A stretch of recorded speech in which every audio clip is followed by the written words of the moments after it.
함께하면 됩니다. 야! 함께하면 됩니다. 백운기의 정어리 TV 함께하면 곧 100만 됩니다. 이야 사랑합니다. 여러분 끝까지 함께 갑시다. 함께하면 됩니다.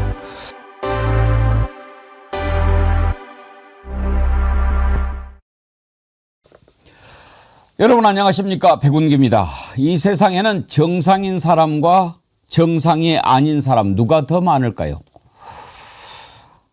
아니 대한민국 법원에는 정상인 판사와 정상이 아닌 판사 누가 더 많을까요? 어제 김건희 재판을 보면서 우인성 판사의 판결, 눈과 귀를 의심한 사람은 저만이 아닐 것입니다. 아예 작정하고 김건희를 봐주겠다고 마음먹지 않은 이상 나올 수 없는 판결 아닙니까? 단 일주일 사이에 하늘과 땅 차이만큼 엇갈린 판결에 국민은 어리둥절할 뿐입니다. 우인성 판사, 죄가 있으면 단호하게 벌을 주면 되지 무슨 변명과 공자 말씀을 그렇게 주저리 늘어놓습니까? 되지도 않은 사자성어를 읊어대던데 사자성어 하나 쓰지 않고 국민이 계엄을 막았다고 말한 이진관 부장판사는 큰 울림을 주었지만 그의 사자성어는 공허한 말장난으로밖에 들리지 않았습니다. 오히려 식자우환, 교원영색, 곡학아세 이런 사자성어만 떠오릅니다. 이제 정신 똑바로 박힌 판사의 항소심을 기다려 보겠습니다. 생방송 백운기 정치 1번지 출발합니다. 네, 여러분 요즘에 물가가 참 많이 올라서 설을 맞는 마음이 무거운데요. 저희 정어리몰에서도 가급적이면 부담 없이 그래도 꼭 선물하고 싶은 분들 선물할 수 있는 걸로 골라서 준비를 했으니까요. 이번 설 선물 정어리몰에서 많이 준비해 주시기를 바랍니다. 설에는 이제 과일들 많이 하잖아요. 그런데 사과, 배 이런 게 너무 비싸가지고 정어리몰에서 준비한 건 레드향입니다. 레드향 제가 먹어보니까 아주 달콤하고 상큼하고 좋습니다. 이게 3kg 선물 박스 포장이 되어 있는데 아주 튼실하고요. 전혀 손색이 없습니다. 맛이 있으니까 이번에 설 선물 과일 준비하시는 분들은 레드향 해보시면 어떨까 추천드립니다. 그리고 제가 여러분 꼭 이거는 한번 드셔보시라 해서 많이들 드셔보셨는데 백년진고 일반 시중에 나와 있는 상품보다 훨씬 함량이 좋은 제품인데 가격 거품을 싹 뺀 거거든요. 이거 선물하시면 좋습니다. 1+1 49,900원인데 사실 정말 합리적인 가격이죠. 이렇게 해서 자신 있게 추천드리니까요. 이것도 1+1인데 49,900원 선물하기 딱 좋은 가격 아닌가 싶습니다. 이번에 정어리몰에서 선물 많이 준비해 주시고요. 대량 주문을 원하시는 분들은 1551-3158로 전화해 주시면 잘 상의하도록 하겠습니다. 그리고 이번에 정어리몰에서 설 선물 기획전에서 생기는 수익은 홍길동은행 민생경제연구소가 운영하고 있는 서민들에게 무상으로 지원해주는 그런 홍길동은행에 기부를 하려고 합니다. 좋은 선물 준비하시고 또 그 수익도 함께 나누는 귀한 마음으로 함께 해주시면 좋겠다. 다시 한번 말씀드립니다. 이번 설 선물 정어리몰 많이 이용해 주십시오. 다시 신발끈을 매야 되겠습니다. 아직 멀었습니다. 어렸을 때 우리 쓰는 말로 당당 멀었습니다. 어제 참 판결 보면서 울분을 토한 분들이 많으신데요. 댓글을 좀 소개해 드리고 패널들과 얘기를 나눠보지요. 아름다운 동행님, 어제 재판 보면서 처음부터 밑자락 까는 걸 보는데 갑자기 꿍덕꿍덕 가슴이 뛰고 불편하면서 열이 올라왔는데 결국 불안감이 현실로 나타나 하루 종일 입에서 욕만 맴맴 돌았습니다. 해운대 바다왕자님, 나이 60 넘어 70을 곧 바라보는데 살다 이런 판결 처음 봅니다. 어제 오후부터 화를 삭히려고 술로 달래도 보았지만 아직 아침까지 풀리지 않습니다. 여기 유튜브에서 앵커님 오프닝 기다리고 있습니다. 파인 2026님, 특검에 파견된 검사들이 문제였고 또 중간에 민중기 약점이 불거지면서 어리버리 기소한 것 같습니다. 그리고 중요한 것은 조희대가 당장 사퇴해야 합니다. 그리고 이 못된 판사 고발과 탄핵도 추진해야 합니다. M님, 10년 전부터 검사놈들이 죄다 무혐의 입을 터는 바람에 지금의 말도 안 되는 저런 개 판결이 나온 것 같습니다. 어제 우인성 사자성어 꽤나 씹으려 되던데 정현희 조아님도 사자성어로 망국지탄 보내주셨습니다. 나라가 망함을 탄식한다. 그나저나 사법부 농간이 징글징글하네요 그러셨는데 예 정말 그렇죠. 자 어제 재판 정말 도저히 이해가 안 가는 재판이었는데 구체적으로 뭐가 문제였는지 한번 짚어보도록 하겠습니다. 오늘 함께 하실 세 분 패널 소개합니다. 윤경호 퓨처미디어 연구소장님 어서 오세요. 안녕하십니까. 신유진 변호사님. 네, 안녕하십니까. 기대합니다. 네. 안진걸 민생경제연구소장 함께합니다. 어서 오십시오. 안녕하십니까. 먼저 어제 처음 시작할 때부터 한 자락을 깔더라고요. 라틴어 있죠? 인두비오 프로레오입니다. 뭔 말이에요? 의심스러울 때는 피고인의 이익으로라는 말인데요. 이 말부터가 본인은 의심스럽고 피고인의 이익으로 판단을 하겠다라는 밑자락을 깔고 있는 거죠. 저는 그 말도 그런데 거기에 이제 권력을 잃은 자 이런 네. 표현을 쓰더라고요. 권력을 잃은 자입니까? 권력을 잃은 자도 동일하게 판단을 해야 된다. 그러면 권력이 있는 자에 대해서는 지가 어떻게 판결했습니까? 권력이 있을 때나 잃었을 때나 지금 이 판결을 보면 권력을 현재 잃었다고 볼 수 있을까요? 저는 그렇게 보이지가 않습니다. 권력을 다시 입혀주고 싶었던 건지 어떤지는 모르겠습니다만 어제 법률가로서 보시기에 우인성 재판장의 판결 뭐가 가장 큰 문제였습니까? 이 판결은 일단 결론을 무죄로 딱 정해놓고 사실 이게 논리적 정합성도 떨어집니다. 잠깐만요. 마이크 좀 차시고. 아, 예. 예. 마이크 차는 동안 제가 예, 예. 이 판결은 무죄라는 결론을 정해놓고 기본적으로 이 판결문 내에서의 논리적 정합성도 떨어지고 그리고 첫 번째로 말씀드리고 싶은 거는 이 도이치모터 사건 같은 경우에는 기존 공범들이 대법원에서 확정 판결을 받지 않았습니까?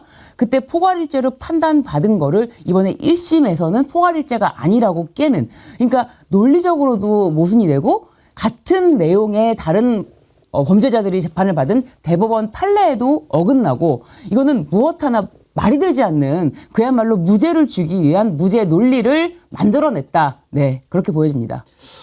안진걸 소장님 어제 이렇게 쭉 들어보면 맨 처음부터 이렇게 풀어나가는데 저 작정하고 봐주려고 마음먹었구나. 딱 그게 보이지 않았습니까? 네.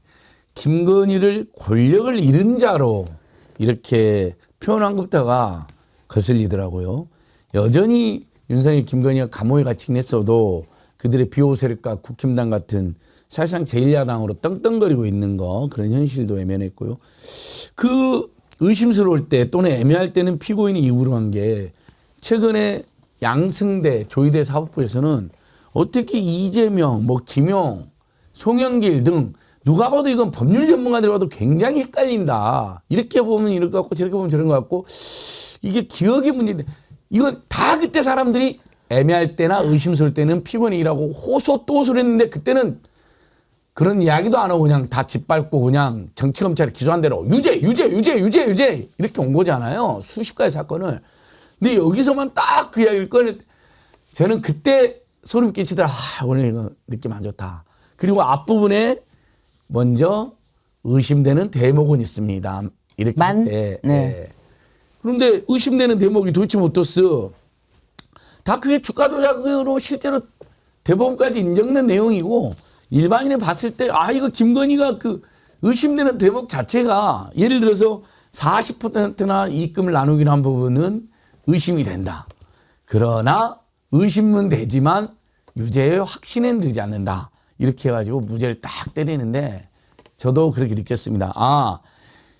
검찰의 기소나 우리 국민들의 분노, 특검의 기소나 국민들의 분노를 감안해서 본인이 보기에도 이런 점들은 조금 부적절해 보였는데 그러나 결정적인 공동정범에 대해서는 공동의 가공행위가 있어야 된다는데 아니 주가 조작에서 김건희가 주가 조작의 전문가가 아니잖아요. 일종의 맡겨서 주가 조작을 하는 자잖아요. 그래서 본인도 방조는 비슷하게 한 것 같다고 했으면 사실 주가 조작이라는 것은 그 주가에 뛰어든 사람이 선수가 아니고서는요 공동 가공에 적극적으로 뛰어들 수가 없죠. 그냥 그래 이렇게 그래 알았어 정도면 그게 공범인 거지. 주가 조작에서 막 진두지휘하고 주가 조작해라고 시키고 이게 공범의 요건은 아니거든요. 일단 논리적으로 말도 안 되는 것들은 이따가 차차 네. 짚어보도록 하겠습니다. 왜냐하면 우리가 어제도 조상원 서울중앙지검 4차장 그 무혐의 판결을 무혐의 발표하는 거 들었지만 그때는 이렇게 시세 조정 인식도 못했다라고 무혐의 이유를 밝혔어요. 그런데 어제 재판에서는 자신의 자금이 시세 조정 행위에 동원됐음을 인식하고 용인했다고 볼 여지가 있다라고 하면서도 네. 무죄를 선고를 해요. 그리고 또 뭐 짚어보겠지만 명태균 여론조사 관련해서는 계약서를 안 썼다. 아니 그런 짓을 하면서 계약서를 쓰는 사람이 어디 있어요. 이걸 말이 된다고 생각하십니까? 자, 이건 좀 이따 짚어보기로 하고. 윤경우 소장님, 저는요 좀 그 전날부터 수상했어요. 이자가 우인성 판사가 재판을 지금 공개하기로 돼 있지 않습니까? 공개 결정을 정말 망설였어요. 주저했죠. 주저했어요. 시간을 질질 끌었죠. 거기서부터 그랬죠. 오늘 아침 어느 신문의 제목이 납득이 가십니까? 이거였거든요. 예. 그러니까 이런 법조 그다음에 법률 전문가들이 볼 때는 검찰이 특검이 기소를 한 그 죄, 그 법 위반 그게 해당 사항이 있느냐 없느냐 만약에 이것만을 따졌는지 모르겠는데요. 저 같은 일반인들이 볼 때는 상식을 가진 사람들이 볼 때는 보통 사람들이 그래도 납득이 돼야 되잖아요. 근데 이게 납득이 됩니까? 그러니까 말씀하셨지만 자본시장법이라고 하는 법 위반, 주가 조작을 했다고 하는 그 짓에 대해서 정황은 인식을 하고 있었고 또 하나 이익까지 취했는데도 무죄. 이게 납득이 되십니까? 그러니까 그런 점에서 이 법이라는 게요. 법이라는 게 그 시대 상황과 다수의 일반 집단지성이 생각을 함께 하는 쪽으로 가주지 못하면 그럼 완전 따로 노는 거잖아요. 오로지 이 앞만 보고 달리는 말 또는 뭐 당나귀한테 앞에 홍당무 하나 달아놓고 그것만 보고 달려가게 하고 다 그 정해진 그 선에서 벗어나야 법 위반이고 벗어나지 않으면 법 위반이 아닌 이런 식의 법 해석, 이런 식의 판결 이게 어저께 나온 우인성 판사의 재판이었다 저는 그렇게 봤습니다. 저는 어제 쭉 들으면서 왜 마지막에 양형을 이렇게 최종 주문을 선고하기 전에 막 어떤 불안함이 들었냐면 뭐야 저렇게 계속 무죄하고 이것도 딸랑 얼마 받은 것만 이렇게 하고 야 저러다가 징역 1년에 집행유예 뭐 2년 이렇게 선고하는 거는 아닌가? 그런 걱정도 들더라고요. 맞습니다. 저도 계속 무죄 나오다가 샤넬백 한 개는 또 무죄, 그다음에 다른 샤넬백은 유죄. 그러면 그라프 목걸이도 유죄. 이건 뭐 집행유예다. 이건 무조건 풀어주려고 하는 건데 그 불안감 때문에 정말 와 소름이 끼쳤는데 최종적으로는 유죄 징역 1년 8개월. 1년 8개월이라는 것도 굉장히 의문입니다. 권성동은 징역 2년인데 김건희는 또 1년 8개월이고 게다가 추징금도 뭐 200만 원 얼마 상당을 했는데 그래프 목걸이만 압수하고요. 그 샤넬백 하나 제출된 거는 압수 대상도 아닙니다. 몰수 대상도 아닙니다. 이게 무슨 어떻게 국민들이 납득할 수가 있겠습니까? 그런데 지금 이렇게 우인성 판사가 1년 8개월 선고하고 일단 집행유예는 아니지만 네. 이제 뭐 항소했지만 아이고 이렇게 뭐 봐주시는 김에 보석도 해주시면 안 될까요? 이렇게 나올 것 같은데 보석 허가해버리면 어떻게 되죠? 그건 항소심에서 네. 결정할 사안이기 때문에 이제 1심 선고가 끝났고 이제 항소심으로 이제는 우인성이 이제 손 떠난 겁니까? 예, 그렇습니다. 보석 신청해도 우인성한테는 안 되는 네, 겁니까? 그렇습니다. 우인성한테는 가지 않습니다. 그나마 이제 집행유예를 안 하. 저도 이건 집행유예 각인데 하면서 딱 얼마나 그렇게 들리더라고요. 너무 기가 막혀가지고 그나마 다행인 건 여러분 이제 특검이 집행유예는 아니라는 거. 근데 항소심에서 보통 1년 8개월형이면요. 항소심에 가진 이유를 해서 보석 신청을 할 겁니다.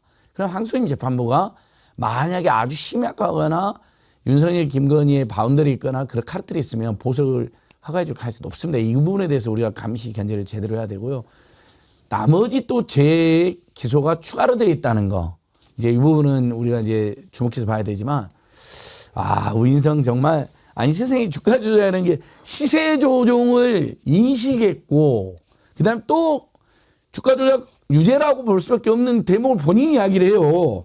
전화를 하면서 아무 죄가 없으면, 아무 문제가 없으면 전혀 신경 쓰지 않을 통화를 하고 신경을 많이 쓰는 듯한 통화를. 이게 지금 주가 조작 상태라는 걸 알고 있는 공범인 거죠. 그러니까 이 사람은 김건희가 막 주도하고 공범들끼리 야 우린 공범이야 결의를 해야지 주가 조작 공범이라는 식으로 말하는 그런 주가 조작 공범이 어디 있습니까? 공범 중에도 주도적 공범이 있고 좀 알면서 대충 이렇게 따르면서 같이 가다 하는 공범도 있는 것이죠. 국민들은 다 그렇게 알고 있는데 얘는 방조 정도 되는 거기 때문에 공범은 아니다. 이런 저는 정말 그 대목에서 제가 소리를 질렀습니다. 열받아가지고. 이은주님, 쪼매난 냉장고에 거대한 코끼리 꾸역꾸역 밀어넣느라 땀 삐질삐질 흘리는 우인성 판사 참 가관이었습니다. 가짜 났습니다. 딱 그 느낌이죠. 구체적인 법 적용 논리 이것은 좀 이따 보기로 하고 저는 가장 가짜 났던 게 그 부분입니다. 맨 마지막에 주문을 선고하기 전에 뭐 이러이러한 이유로 뭐 이제 뭐 봐준다. 지난번에도 뭐 초범 이야기에서 우리가 참 우습지 않았습니까? 그런데 이번에 뭐 그 깎아준 이유를 금품 수수를 피고인이 먼저 요구한 바도 없고 그다음에 뭐 뒤늦게나마 가방 등을 공여받은 자신의 사려 깊지 못한 행동에 대하여 일부 자책하며 반성하고 있고 별다른 범죄 전력이 없고 이게요. 그러니까 법적인 논리나 이런 거를 떠나서 한번 생각을 해 보십시오. 이 역사와 어떤 현실을 보는 인식의 거대한 차이인 것입니다. 이중관 부장판사 얘기를 자주 할 수밖에 없습니다. 자, 네가 아무리 그렇다고 이야기하지만 한덕수 선고 때요.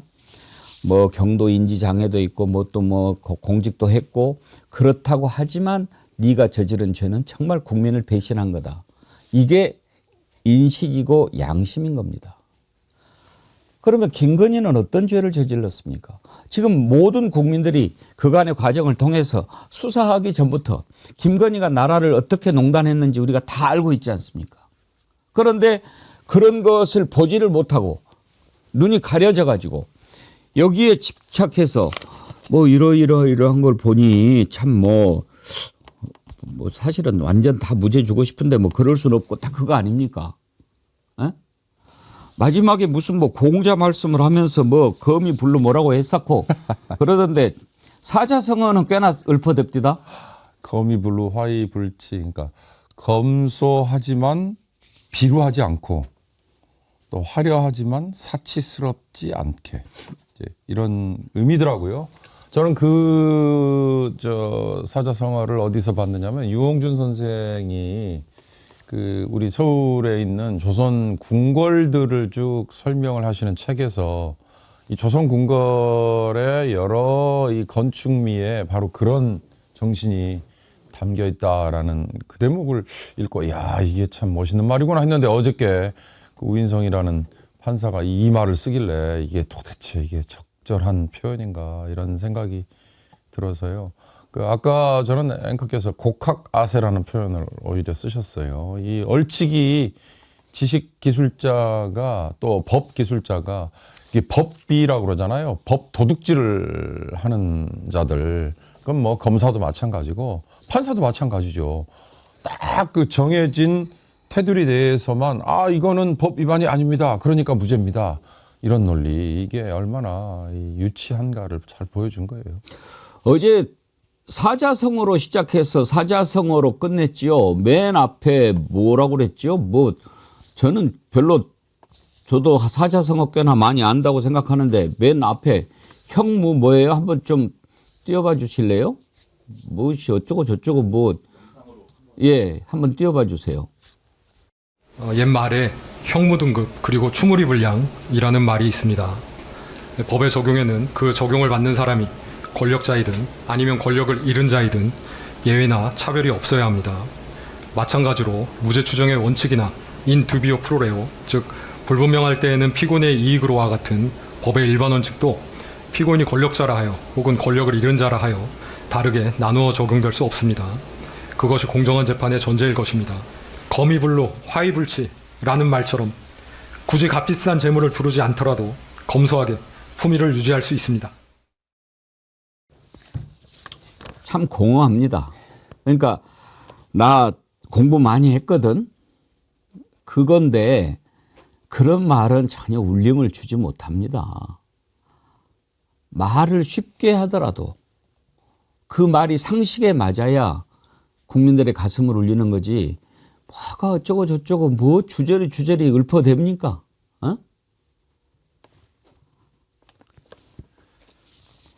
저 말을 하는데 오른쪽에 있는 변호사가 저 대가리 끄덕끄덕끄덕 하던데 됐어 먹혔어 다 그런 느낌이더군요. 그리고 이 판사가 보니까 뭔가 본인도 뭔가 이렇게 석연치 않았던지 물을 자주 먹더라고요. 저는 그냥 집중해서 봤거든요. 판사의 말투, 행동 이런 것도 다 물을 자주 드시고 약 이렇게 여기저기 쳐다도 보고 굉장히 본인도 이 판결이 좀 문제가 될 수 있겠다라는 걸 인식한 건 아닌가 싶습니다.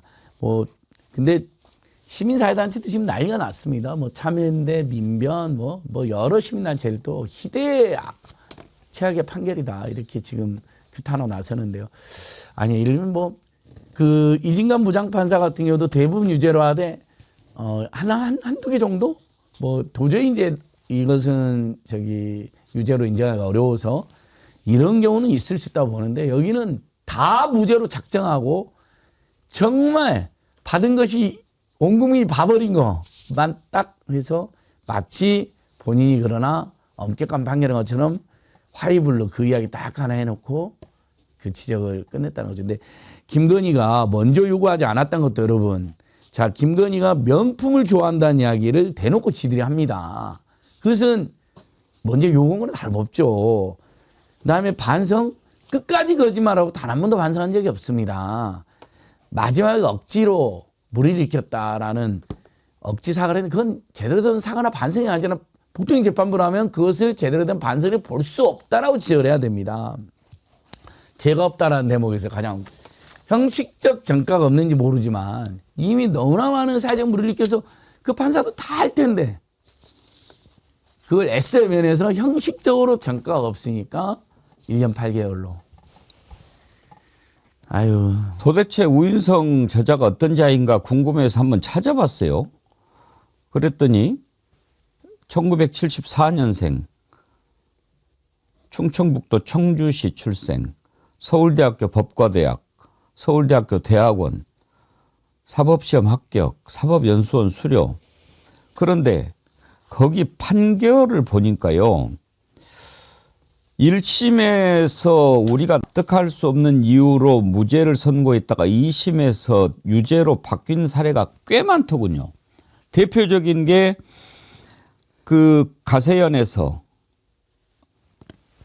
강용식이죠. 네, 이재명 강용석이요. 강용석이 이재명 소년원 출신 의혹 제기.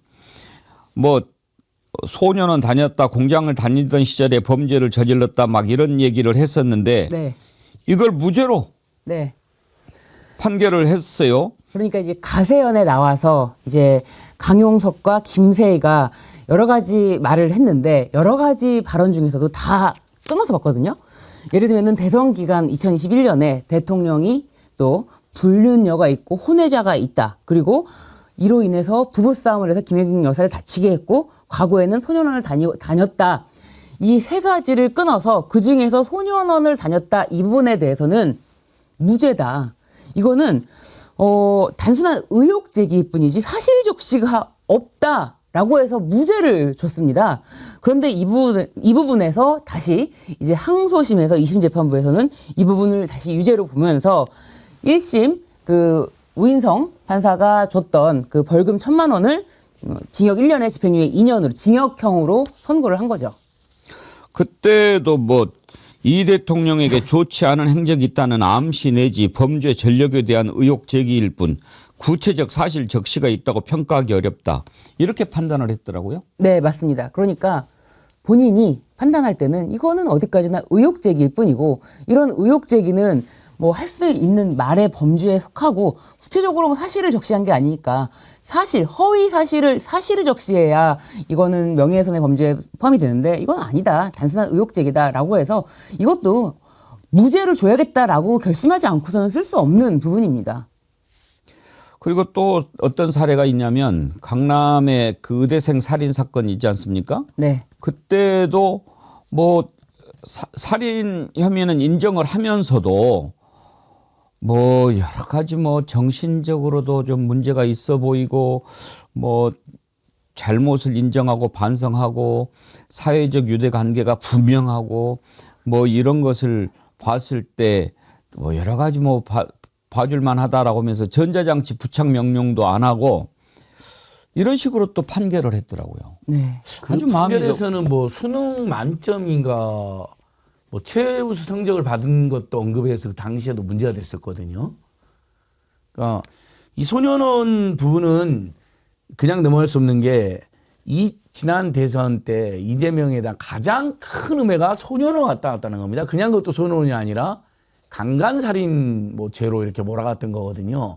그것은 이 가로세로 용수뿐만 아니라 그자들이 일관되게 그 이야기를 해갖고 그게 인구에 해자될 정도고 극우 유튜브사에서는 엄청나게 돌렸는데 다음 이것은 그냥 공익적 차원의 의혹제기가 아니라는 건 자기가 판사하면 너무나 잘하는 거죠. 이 사건도요.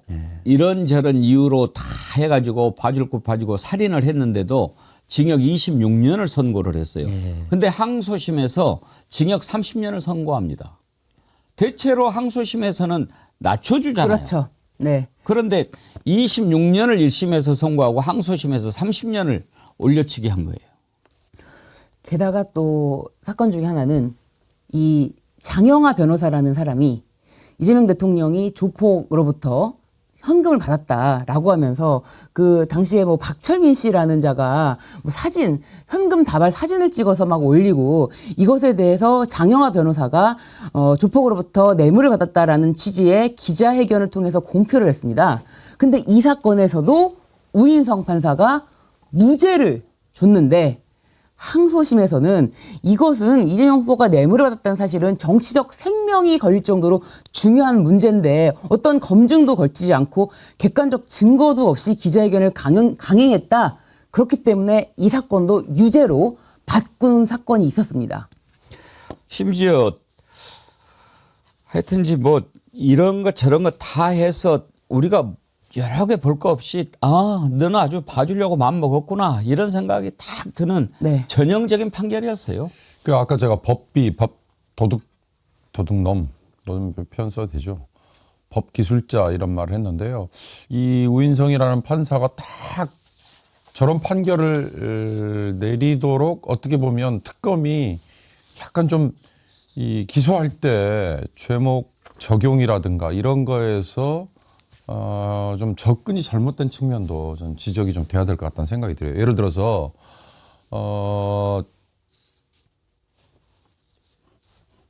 통일교회 금품 수수 관련해 가지고 특가법상 알선수재만 적용을 하면서 샤넬백 하나는 뭐 통상적으로 제공되는 거 그리고 나머지 하나는 유죄라고 하면서 그 부분만 뭔가 이 알선수재에 해당이 되는 것처럼 이런 해석이 가능하도록 기소가 된 거. 차라리 이러지 말고요. 이 자체도 대가성이라는 게 얼마나 입증이 가능했겠습니까? 그렇다면 차라리 뇌물죄로 적용이 됐다면 우인성이 이런 판결을 과연 내릴 수 있었을까? 명태균의 여론조사 역시 마찬가지죠. 김영선에 대한 공천 여부. 그 윤석열이가 윤상현이 운운하면서 했던 얘기가 녹취까지 그대로 돼 있잖아요. 그런 것들이 과연 증거로서 왜 외면될 될까? 이런 걸 감안하면 특검이 차라리 뇌물죄를 적용해서 기소를 했으면도 우인성이 과연 이런 앞뒤도 안 맞는 이런 판결을 내렸을까? 저는 그런 생각을 좀 해봤어요. 사실 이제 특검에 대해서도 여러 가지 지적할 부분이 많이 있습니다. 과연 기소를 제대로 했는가, 증거는 제대로 찾아냈는가 하는 부분들도 있는데, 자, 먼저 어제 네. 말도 안 되는 판결에 대해서 하나하나 짚어보지요. 도이치 주가 조작 무죄를 선고했는데, 그때 공동정범이라고는 볼 수가 없다, 이렇게 판시를 했어요. 그 부분 먼저 들어보죠. 피고인은 미필적으로나마 자신의 자금이나 주식이 시세 조정 행위에 동원될 수 있음을 인식하면서도 이를 용인하였다고 볼 여지가 없지 않습니다. 시세 조정 세력이 피고인을 공동정범으로 여기며 함께 범행을 수행하려는 의사가 있었다고 보이지 않습니다. 이 사건에서 방조의 성립 여부는 공방의 대상이 아니었기 때문에 방조의 성립 여부에 관하여는 더 나아가 판단하지 아니합니다. 자, 이제 그 말도 안 되는 논리를 따지기 전에 저 부분도 봅시다. 만약에 특검이 방조로 그러면 기소를 했다면 그 부분은 유죄 판결을 했을 건데 아예 이건 기소를 안 했으니까. 자, 그러면 어땠습니까? 지난번에 한덕수 재판 때 이중관 부장판사 내란 우두머리 방조 혐의로 기소를 했는데 이것은 잘못하면 법적으로 성립이 안 될 수 있으니까 내란 주요 임무 종사로 공소장을 변경해라라고 요청을 했어요. 그러니까 처벌의 의지가 있었던 거죠. 이건 정말 잘못된 거다. 그러면 지가 봤을 때 이건 방조로 하면 몰라도 이걸로는 성립이 어렵겠는데라면 공소장 변경을 요청해야죠. 하지 않았잖아요. 봐주려고 하는 마음이 처음부터 있었다는 겁니다. 그리고 맨 앞에 미필적이었을지 모르는데 이렇게 또 여기서도 한 자락을 깔아요. 심지어 이 도이치모터스 주가 조작 의혹을 초기에 수사했던 검사도 이거는 부당한 판결이라고 비판을 했어요. 김태훈 대전고검장인데 이 공범들을 수사해서 구속 기소한 1차 수사팀 일원으로서 이번 판결에 대한 의견을 밝힌다. 이것은 기존 판결 취지 공동정범 포괄 일죄 관련 법리에 비춰서 부당하다. 이렇게 지적을 했더라고요. 네, 맞습니다. 이게 포괄일죄 가담한 일부만 가담한 공범이라 할지라도 본인의 범행 종료 시기가 아닌 가담한 포괄일죄 범행 전체 종료 시점부터 공소시효가 기산이 되는데 그런데 이 사건에서는 2010년 10월부터 2011년 1월 행위를 분리해서 시효가 도과됐다고 판단했기 때문에 이거는 기존 대법원 판례 그리고 기존 법리에도 반하는 판결입니다. 네. 방금 그 판사가 읽은 것 중에 아마 제일 황당하다고 국민들이 생각했던 게 그 권오수 등 주가 조작 일당이 김건희를 공범으로 여기지 않았다. 아니 그러니까 이 권오수랑 김건희는 완전 특수관계죠. 그것은 김건희 녹취록에도 가족 같은 관계라고 이미 나옵니다.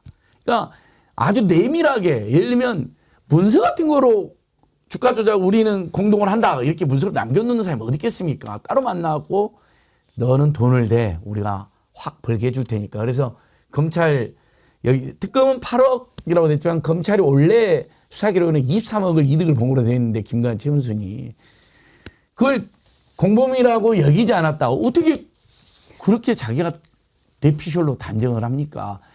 하는 행동이 시세 조정이 있는 걸 알고 수시로 소통을 하고 장기간 그것도 계속 주가 조작했으면 그것은 공범으로 여기인가 상관없이 둘이 공범이니까 그런 짓을 하는. 그래서 무엇보다도 공범이라는 증거가 나오지 않았습니까? 내가 가장 우려하는 것은 우리만 달려들어가고 김건희만 빠지는 것이다.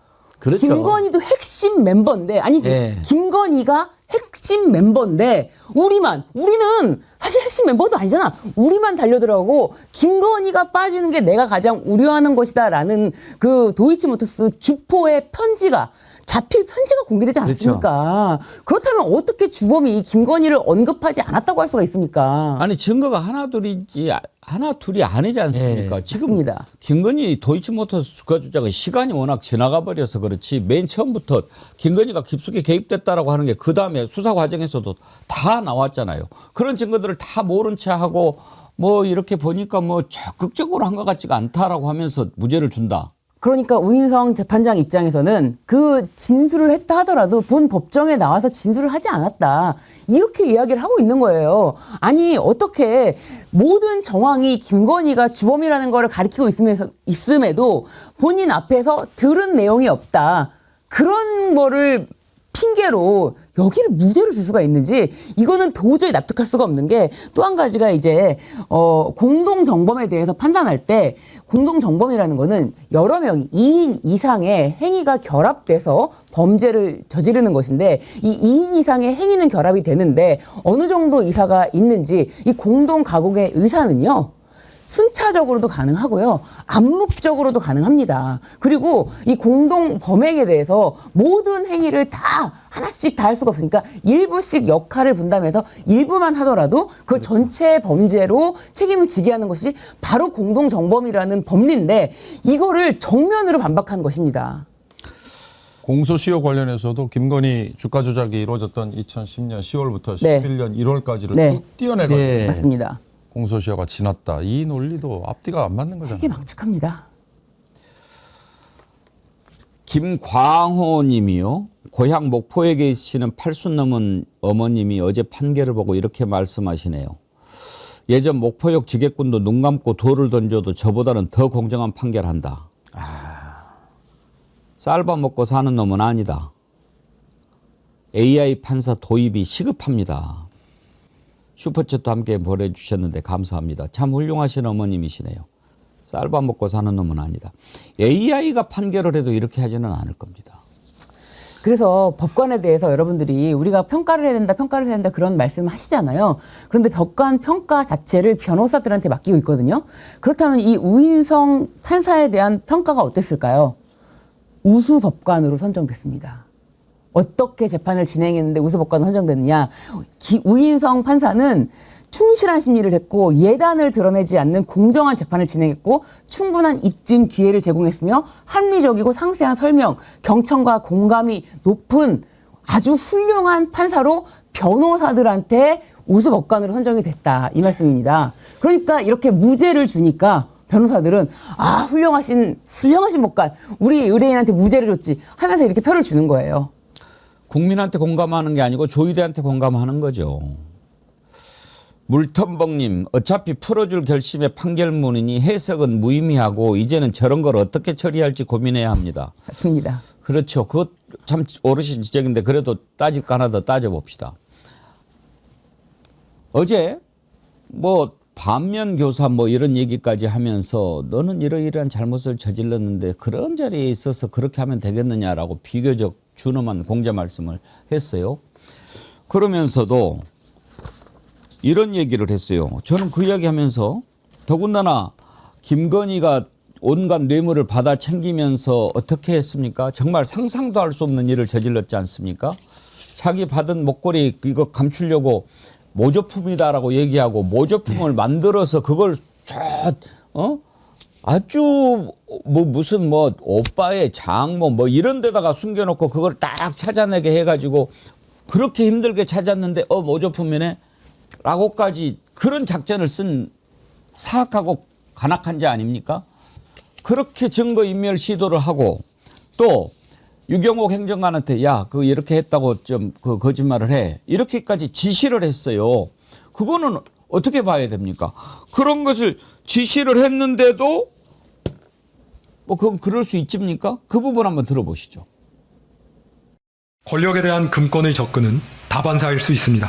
그렇기 때문에 지위가 높을수록 이를 의식적으로 경계해야 합니다. 그런데 피고인은 자신의 지위를 영리추구의 수단으로 오용하였습니다. 영부인은 대통령의 가장 가까운 곳에서 대통령에게 지대한 영향을 미칠 수 있고 대통령과 함께 나라를 대표하는 상징적인 존재입니다. 그에 걸맞은 처신이 필요하고 피고인은 금품의 수수 관련하여 금품의 전달에 관여한 주변인들에게 허위 진술을 지시하기도 하였습니다. 이렇게까지 해놓고 그거를 봐준다.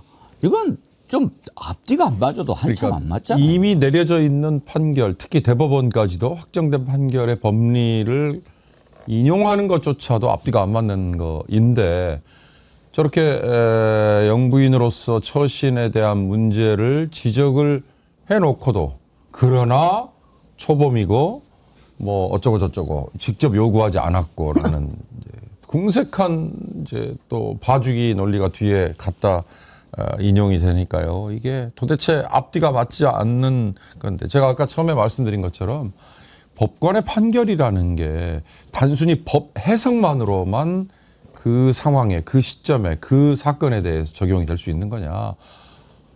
일반인들이 상식을 가지고 그걸 납득하고 수용하지 못하면 그건 따로 노는 거고요. 따로 노는 거 이전에 역사에 오히려 반대로 가는 거죠. 그건 두고두고 치욕이 될 겁니다.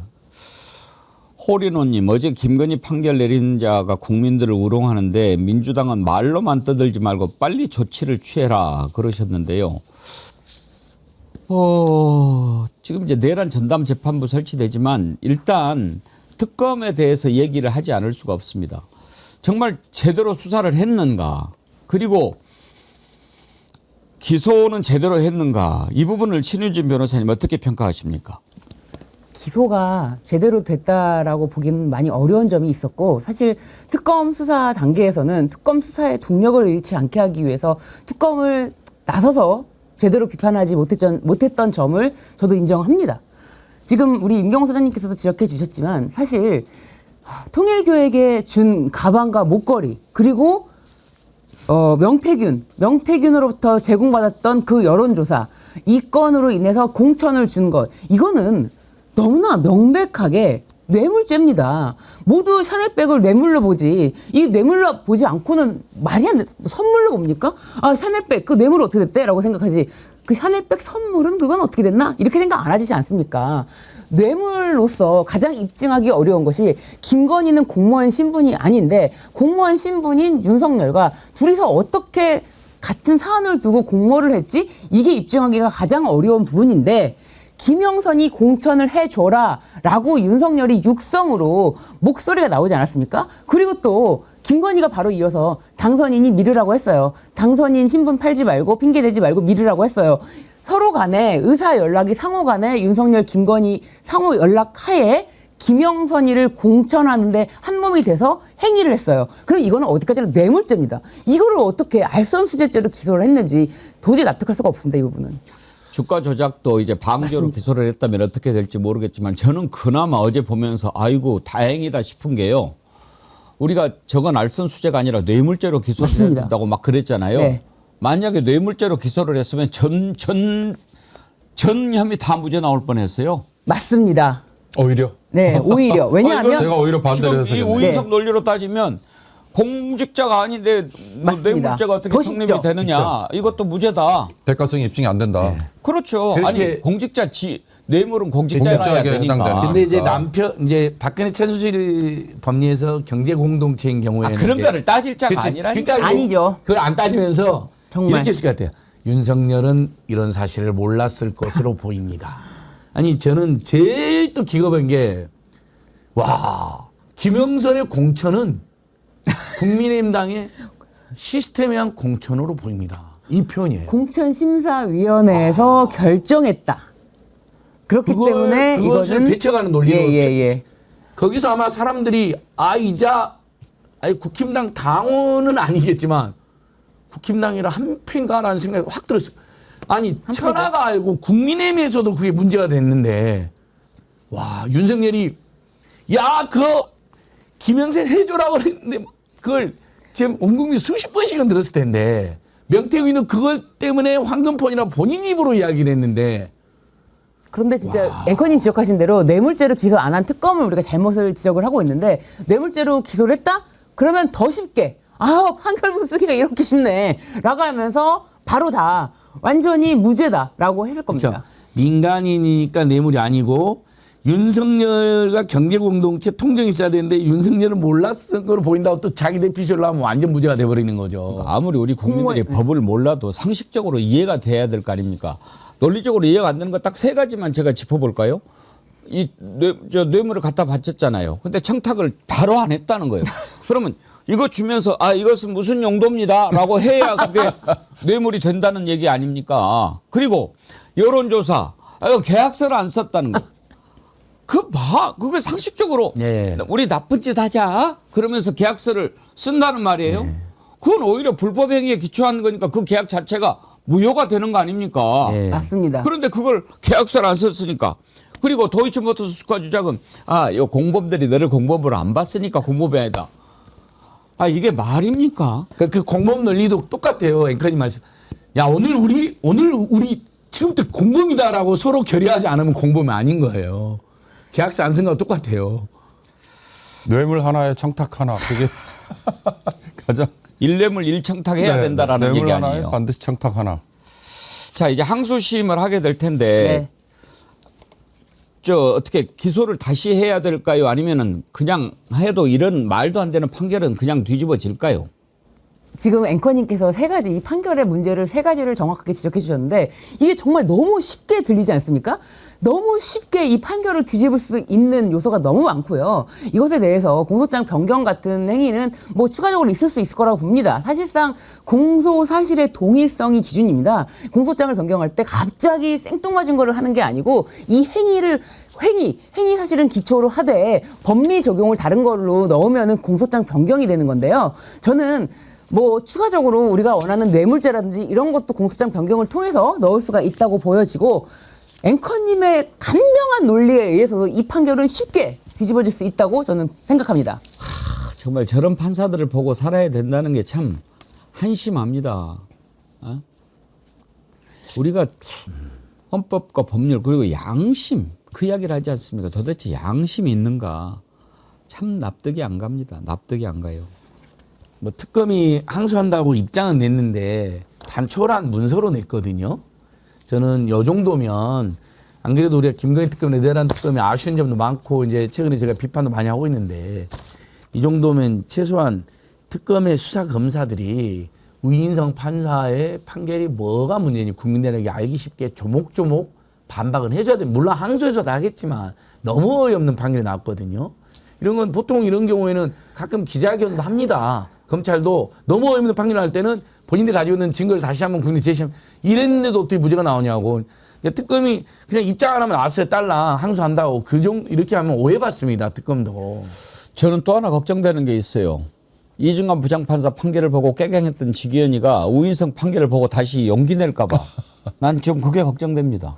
맞습니다. 저도 그게 걱정이 너무나 되고요. 또 무엇보다도 그 이진관 판사에 대한 이진관 판사는 그러므로 뭐 공격의 대상이다라고 해서 아까 말씀드렸던 그런 법관 평가를 할 때도 이진관 판사는 무조건 최하위를 주고 뭐 지기현 재판장이라든지 우인성 재판장 계속해서 최고점을 줄 겁니다. 그런 평가도 정말 굉장히 잘못됐고 편향됐다는 거 여러분들이 계속 인식해 주셔야 됩니다. 최근에 또 어젠가요? 또 변호사협회에서 또 이렇게 우수 법관을 선정했다고 하는데 이것도 말도 안 되는 거다. 그들만의 논리고 이 뭐 무죄 주면은 좋은 판사님, 유죄 주면은 나쁜 판사님 이런 식으로 되는 거다. 그런 것도 한 가지 더 추가로 말씀드립니다.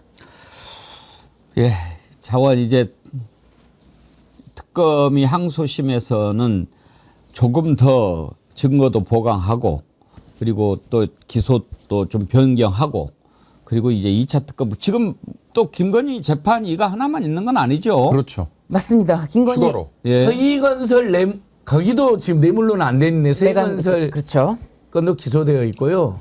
그다음에 통일교 등 통정에서 당원 가입한 행위도 기소되어 있습니다. 근데 더 있죠. 앞으로 서울 양평고속도로라든 양평고속도로 예, 있고 주가 조작. 또 이완 화백 그림도 있고 예. 그 이제 포괄적인 매관 매직, 예. 네. 인사 개입과 청탁 이배용 둘러싼 그러니까 이배용까지는 기소가 됐을 겁니다. 근데 삼부토원 주가 조작, 엘바이오틱 주가 조작 이 부분도 지금 기소가 안 돼 안 돼 있거든요. 있죠. 그래서 2차 특검 정말 배로도 열심히 아니 뛰어야 2차 됩니다. 특검 말고 지금 기소돼 가지고 재판을 받고 있는 게 또 다른 것들이 예. 있잖아요. 지금 이거는 통일교 관련해서만 지금 일단 도이치모터스하고 네, 맞습니다. 관련된 거 아닙니까? 네, 그렇습니다. 그래서 권성동, 네. 윤용호 같이. 네. 근데 그 재판부는 다르죠. 우인성이 아니고. 네. 예. 정상 네. 판사가 하겠죠. 우인성이 아닌 걸로 알고 있습니다. 지금 한 번 더 확인을 해보겠습니다. 아, 참. 얼마나들 참 답답해서 울분을 터뜨리셨는지 모르겠습니다. 확인 이따 한번 해보시고 네. 다음으로 넘어가죠. 오늘 아침에 속보가 지금 들어왔어요. 드디어 국민의힘이 결국 한동훈을 제명했습니다. 참 그 국힘당 이런 난리가 터졌는데도 지난번에 윤석열 그 판결 나왔을 때 입장이 없다는 것이 우리 입장입니다. 이렇게 얘기했죠. 김건희 나왔는데도 입장이 없어요. 지금 정신이 오로지 다른 데 있어요. 빨리 한동훈을 쳐내고 내가 당권을 공고하게 해야 되겠다. 지금 선거를 앞두고 당권이 뭐가 그렇게 중요한지 모르겠어요. 한동훈 제명이 뭐가 그렇게, 한동훈도 참 그렇지만 방금 전에 최종적으로 최고위원회에서 제명을 의결했다. 이제 그러면 한동훈은 이제 국힘당에서 제명이 된 거죠. 대변인 발표 들어봅시다. 한동훈 전 대표에 대한 당원 징계안이 윤리위 의결대로 최고위에서 의결되었습니다. 이번에 최고위에 이제 그 6분의 최고위원님들과 당대표, 원내대표, 정책위의장이 최고위원으로 해서 총 9인이 표결에 참여를 했고요. 표결의 내용이나 찬반 부분은 비공개입니다. 자, 드디어 이제 제명을 했는데 속이 아주 시원할지 어쩔지 모르겠습니다. 근데 윤경호 소장님, 저는 궁금한 게 왜 저 문제가 저렇게 급하고 중요한 걸까요? 저도 그 얘기를 했습니다. 도대체 국민의힘에게 당무의 우선순위가 뭐냐. 아니 장동혁이 대표로서 단식에 들어갔을 때는 쌍특검 그랬잖아요. 근데 그 쌍특검이라는 게 뭐 아주 머쓱해져 버리고, 더군다나 권성동이 통일교 관련해서 2년 실형까지 받았으니까 우습게 됐는데, 슬그머니 한동훈 제명건이 오히려 모든 걸 다 덮어버리니까 한동훈이 제명하려고 단식했냐 이제 이렇게 묻잖아요. 그러니까 그걸 떠나서라도 지금 나라의 어떻게 보면 국정 운영과 관련해서 야당으로서 목소리를 내야 할 사안이 얼마나 많습니까? 또 하나 앵커께서 잘 지적해 주셨듯이 자기들이 뽑은 대통령인 윤석열, 그다음에 그 옆에서 온갖 농간을 다 부린 배우자 김건희에 대한 판결이 나왔는데 그에 대해서 함구. 그렇다면 과연 이건 뭘 위한 지금 당무인가? 오로지 장동혁이 이 공천권 행사를 계속하기 위해서 이 6월 지방선거 직전까지 대표로서 자리를 보존하기 위한 거, 그 이상도 그 이하도 아닌 것 같다. 네. 참 어떻게 보면 짠하기도 하고요. 이럴 때 혀를 끌끌 차지 않을 수 없습니다. 김종혁이가 잘 발표했네요. 1월 29일 오전 9시 50분 국민의힘이 윤어겐당 복귀가 완료되었습니다. 그러니까 무슨 국민의 민생 뭐 어제 뭐 어디 마트 갔던데 다 그거 다 생쇼고요. 단식도 생쇼죠. 그냥 윤어겐당으로 해야 되는데 그 개헌 표결에 앞장서고 탄핵에 찬성했던 한동훈 팔을 적어야만 윤어겐당 되잖아요. 그렇죠. 완벽하게. 옥중에 윤석열, 김건희도 지금도 한동훈이를 쳐 죽인다고 그러잖아요. 그렇죠. 그다음에 밖에 있는 전전긍긍 세력들, 전광훈과 전한길, 이자들도 한동훈만큼은 죽여야 된다 그러거든요. 딱 거기에 화답해서 완성을 시킨 겁니다. 그거보다 더 급한 게 없는 거예요. 네. 다른 걸로 다 나라가 망하고 힘들어져도 그거 아무 상관없는 거예요. 지들이 윤석열이 김건희 했던 그런 짓은 아무 상관없고, 오로지 윤석열 김건희를 궁지에 몰아넣은 한동훈만 제거하면 된다. 거기에 정신이 팔렸다 정도가 아니라 미쳐 있는 거죠. 한동훈이 대표가 되면서 장동혁을 사무총장을 그렇죠. 썼잖아요. 네. 그렇죠. 그때만 해도 정말 저기 했는데 지금 뭐 나오는 얘기가 사실 그것도 한동훈이 쓰려고 한 게 아니고 네. 윤석열이 저 장동혁을 사무총장 써 그렇게 해서 썼다는 얘기도 나오더라고요. 그러니까 윤호개인에 이렇게 지금 집착하는 게 아닌가 싶기도 하고, 장동혁의 정체를 모르겠어요.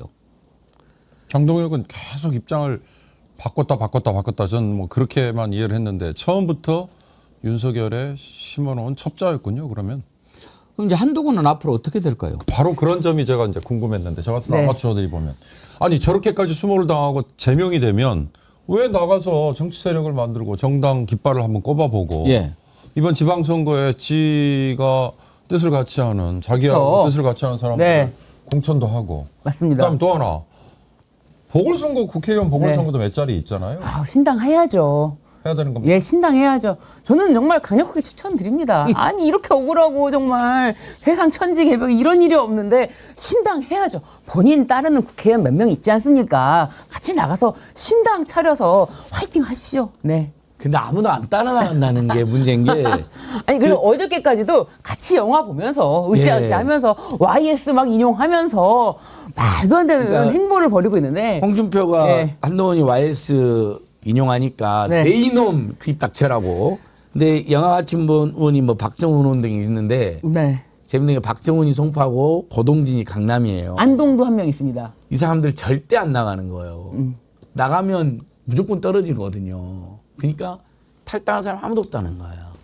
그리고 저희야 뭐 이 장동혁이 너무 한심하죠. 여러분 나쁜 놈이죠. 근데 한동훈이 하는 짓을 보면 미운 짓만 골라 해버리잖아요. 딱 봐도 우리가 딱 제3 전혀 인간미도 없고 자기가 잘못한 거에 대해서 진정한 사죄도 없고 그렇다고 해서 때로는 사람이 이렇게 잠시 이렇게 전략적으로 숙이는 모양새도 필요하지 않습니까? 정치랑 그런 것도 없이 지가 제일 잘났다고 큰 소리 치니까 국민의힘의 여론이 더욱더 악화되는 거예요. 저는 사실은 한동훈이 법적 조치했으면 좋겠습니다. 이게 본인이 지금 뭐 어떤 거는 조작이라고 얘기하지 않습니까? 정치 뭐 공작 조작에 의해서 자기가 억울하게 제명된 것처럼 이야기를 하는데 그러면 당에서 발표한 대로 IP 2개로 아이디 5개가 돌아갔다고 하는데 이것에 대해서 정확한 수사를 해보면 명확해지는 거 아닙니까? 한동훈이 그렇게 좋아하는 수사 한번 해봤으면 좋겠습니다. 그래서 여기서 반드시 법적 조치를 통해서 법원의 판결로 한동훈이 했다 안 했다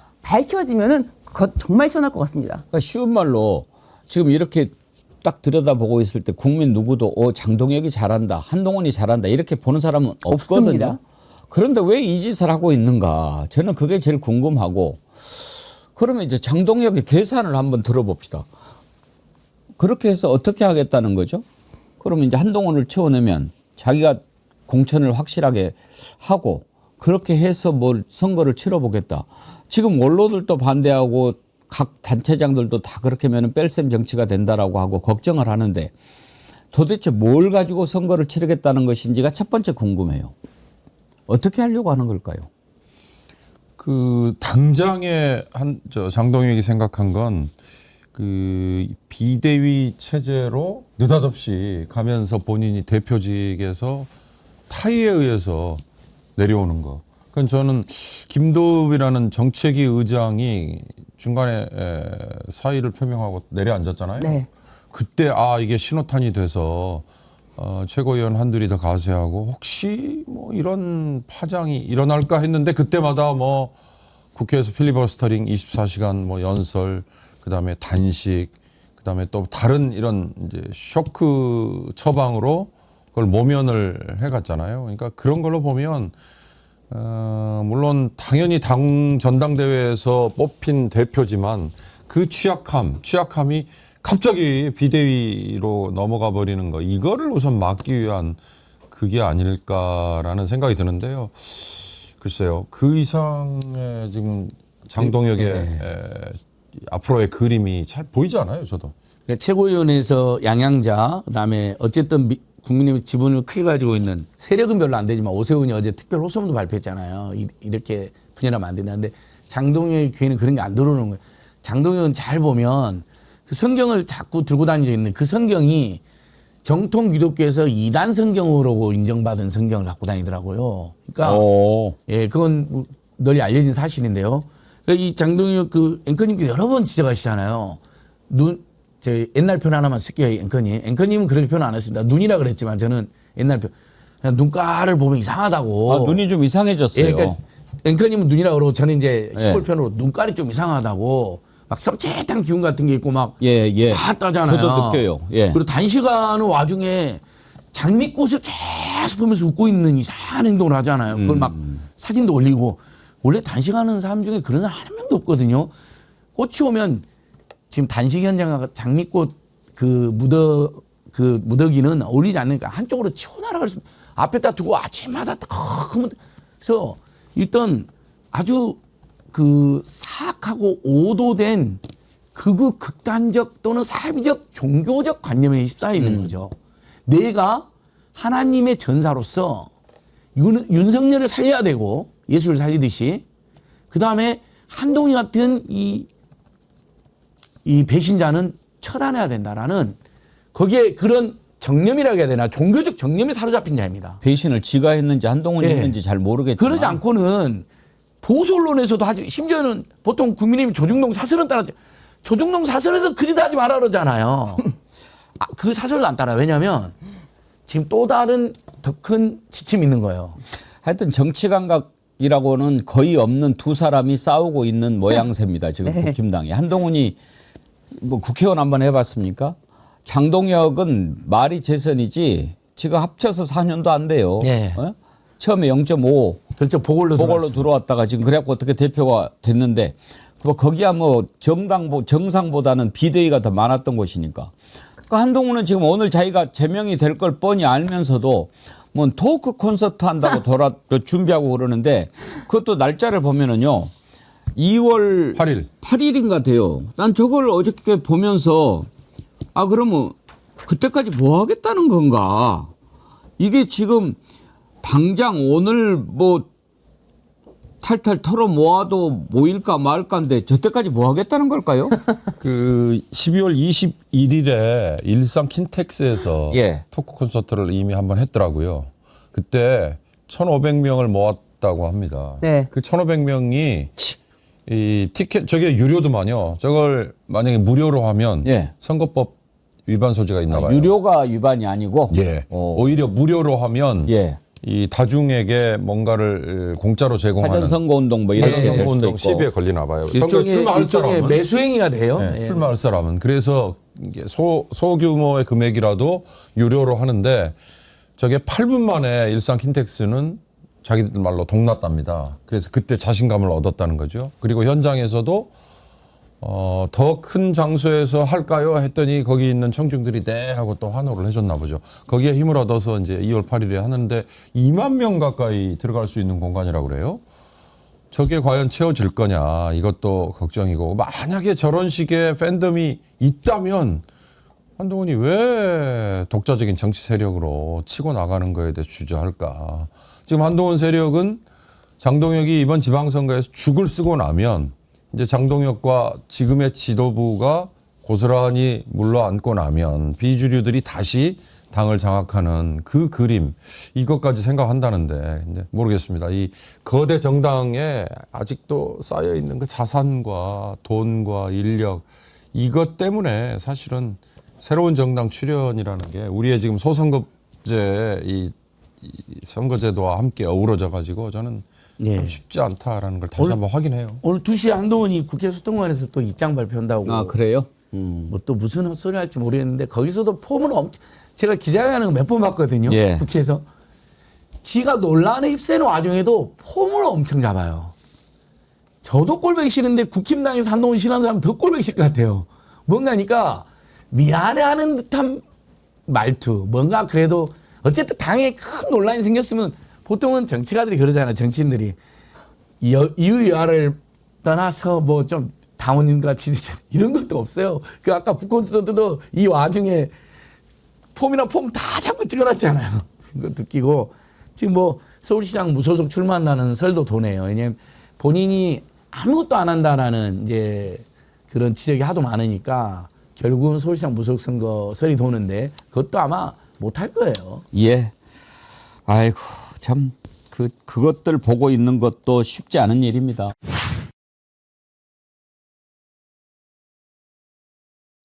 민주화의 큰 거목 이해찬 전 총리에 대한 기관 사회장이 지금 치러지고 있습니다. 많은 추모 행렬이 줄을 잇고 있는데요. 이해찬 전 총리가 베트남에 공무 수행하러 갔다가 건강이 안 좋아서 쓰러졌을 때 그 소식을 듣고 맨 먼저 가신 분입니다. 민주당의 김태년 의원님 모시고 그 상황을 좀 들어보도록 하겠습니다. 어서 오십시오. 네. 그때 당시 상황이 좀 궁금한데 연락을 받고 맨 먼저 가셨지 않습니까? 맨 먼저 간 의원은 김현 의원이고요. 예. 저는 이해운 인사청문회 끝나고 새벽에 첫 비행기로 갔었죠. 예. 가셔가지고 이제 그 병원에서 보신 겁니까? 예, 병원 중환자실에 누워 계시는 그때도 거. 의식이 없으셨나요? 예, 의식 없으셨습니다. 그러면 병원에서는 그때 용태가 어떻다고 이야기를 하던가요? 그러니까 이제 귀국을 몸이 안 좋아서 귀국을 하시려다가 이제 공항까지 갔는데 공항에서 의식이 없으셔가지고 응급처치를 하고 병원으로 이제 이송을 한 건데요. 그래서 병원에서는 스탠스 치료도 수술도 하고 해서 뭐 또 약물 투입도 하고 그렇게 치료 중이었었습니다. 그 병원 원장이나 주치 말로는 그 첫날 쓰러진 날보다는 그 다음 날 조금 안정됐다 이렇게 브리핑을 했었어요. 그러나 3, 4일 정도는 지켜봐야 될 것 같다. 뭐 이렇게 말씀하셔서 어떻게 귀국을 어떻게 할까 이제 이런 저희들 그런 논의를 했었는데 그 다음 날 그냥. 그러면 그때 논의할 때는 이제 조금이라도 상태가 안정이 되면은 조금이라도 의술이 더 나은 우리나라로 모시고 와서 좀 치료를 해보자 그런 논의였던 거지요. 예. 돌아가실까라고는 생각을 못 하셨나요? 글쎄요, 뭐 유중하신 건 유중하셨는데요.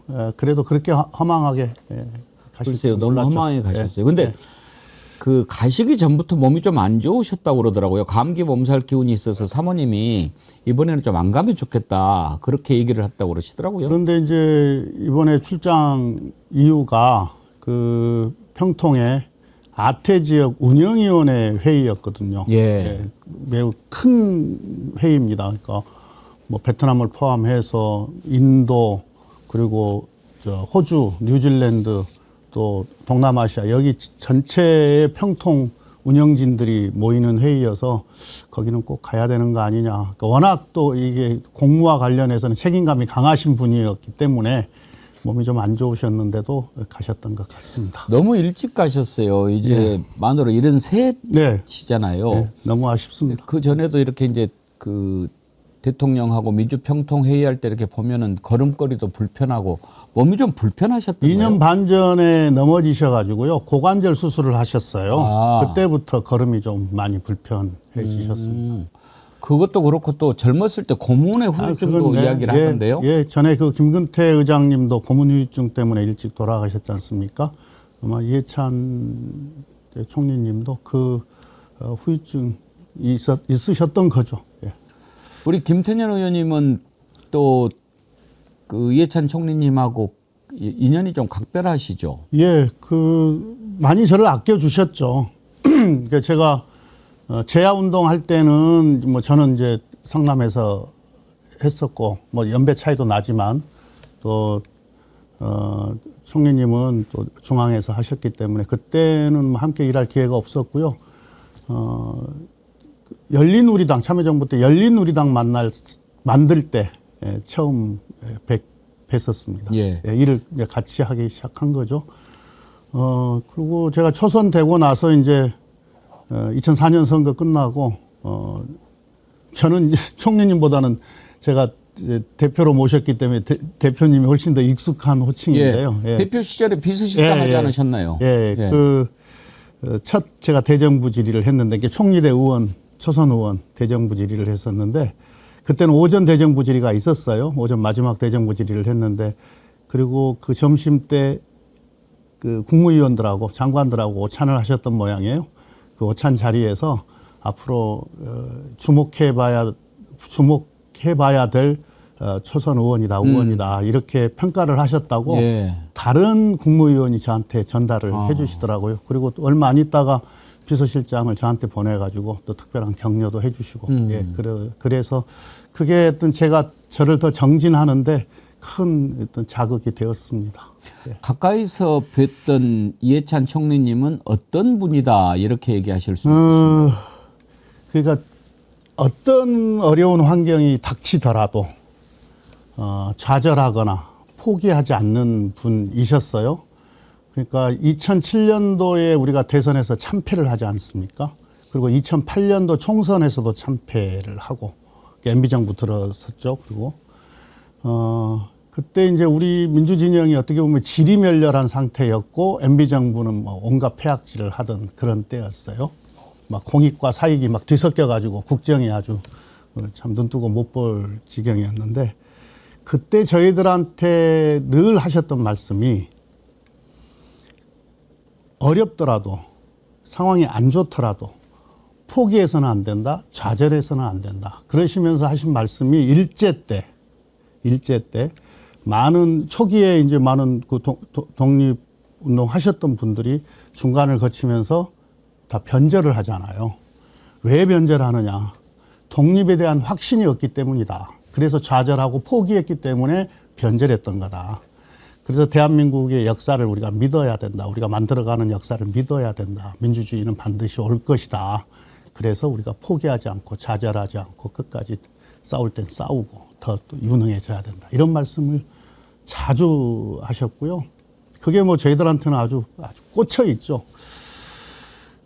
그리고 뭐 요새 미스터 퍼블릭 마인드 이런 이야기 말씀들도 많이 하시는데요. 정말로 퍼블릭 마인드를 제가 뭐 참 많이 들었던 항상 이야기. 강조하시는 항상 부분이죠. 강조하십니다. 아마 뭐 만날 때마다 하셨던 말씀 같아요. 그 말씀 중에 중간에 퍼블릭 마인드, 중간에 퍼블릭 마인드.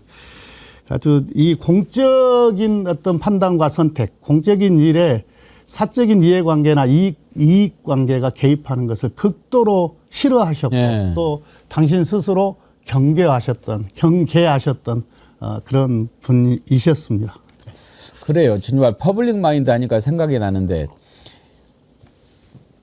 유시민 전 노무현 재단 이사장이 첫 번째 보좌관이었더구만요. 예. 그러면 정말 아주 각별한 사이 아니겠습니까? 네. 그런데 이제 노무현 정부 때 총리가 이제 됐으니까 강요들을 제청을 하지 않습니까? 네.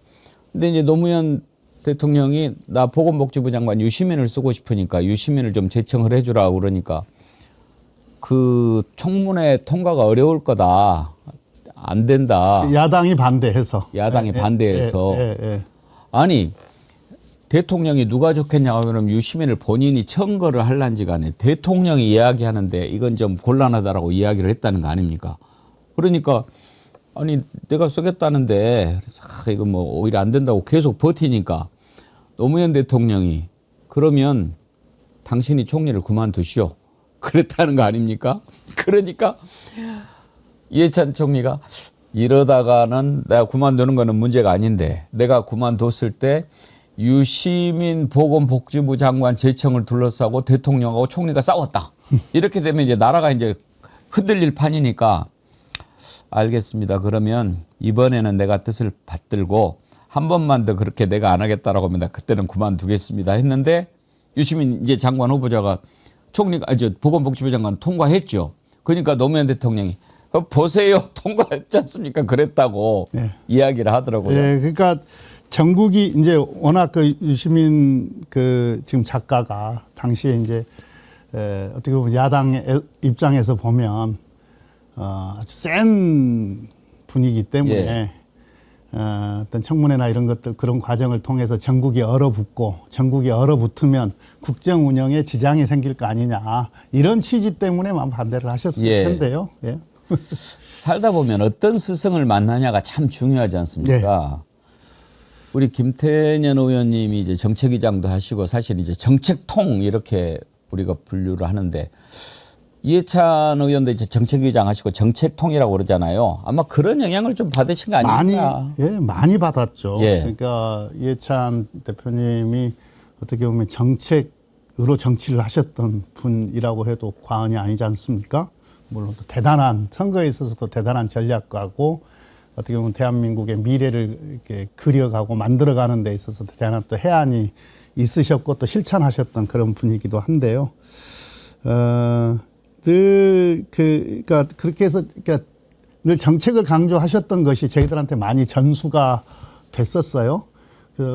돌아가시기 전에 작년 연말쯤인가요? 좀 가까이 있던 윤호중 지금 장관이랑 저랑 이렇게 해서 식사 한번 같이 했었는데